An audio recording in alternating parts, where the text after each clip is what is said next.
ఏపీలో వైసీపీకి వరుస షాకులు తగులుతున్నాయి. అసెంబ్లీ పార్లమెంట్ ఎన్నికల ఫలితాల తర్వాత పార్టీకి శాసనసభకు లోక్సభకు పెద్ద ప్రాతినిధ్యం లేకుండా పోయింది. కానీ రాజ్యసభలో శాసనమండలిలో బలమైన ప్రాతినిధ్యం ఉందని జగన్తో పాటు విజయసాయిరెడ్డి లాంటి వారు తరచూ చెబుతూ వచ్చారు.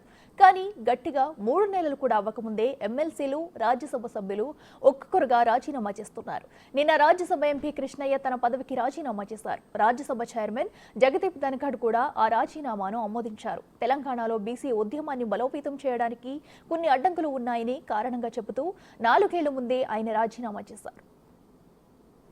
హాస్టల్ పెట్టాలి, గురుకులాలు పెట్టాలి, ఫీజు రియంబర్స్మెంట్ పెట్టాలి, ప్రతి ఒక్కరికి స్కాలర్షిప్ ఇవ్వాలి, లోకల్ బాడీ రిజర్వేషన్లు పెట్టాలి, విద్యా ఉద్యోగాల రిజర్వేషన్లు పెట్టాలి, పెంచాలి అని అనేక సమస్యల మీద, ప్రస్తుత సమస్యల మీద, భవిష్యత్తులో వచ్చే సమస్యల మీద పోరాటాలు చేస్తున్నాం.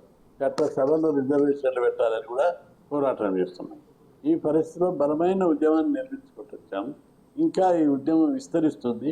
ఇప్పుడు మంచి పతాక స్థాయికి వచ్చింది. ఇదే సమయం లోపల బీసీలకు చట్టసభలో రిజర్వేషన్లు పెట్టాలని, ఇవన్నిటి కోసం రాజకీయాలకు అతీతంగా పోరాటం చేసి ఉద్యమాన్ని బలోపేతం చేయాలనే ఉద్దేశంతో ఈ నిర్ణయం తీసుకోవడం జరిగింది. నన్ను రాజకీయ కోణంలో వస్తున్నాయి అంటే ఒక బీసీ నాయకుడు ఆయన వైఎస్ఆర్సీపీ ఆయన మాట వినొద్దని పెద్దలు కొందరు కింది అధికారులకు, కింది నాయకులకు ఆదేశాలు ఇస్తారు. ఇది ఒక అవరోధంగా అడ్డంకిగా మారేది. జగన్మోహన్ రెడ్డి గారి కృతజ్ఞతలు చెప్తున్నారు. వాళ్ళకి అతీతంగా ఈ ఉద్యమాన్ని విస్తరింపజేస్తారు. అన్ని పార్టీలు నా దిక్కు ఊస్తుంటాయి. బీసీలలో అభిమానం నీరకిస్తే మంచిదే.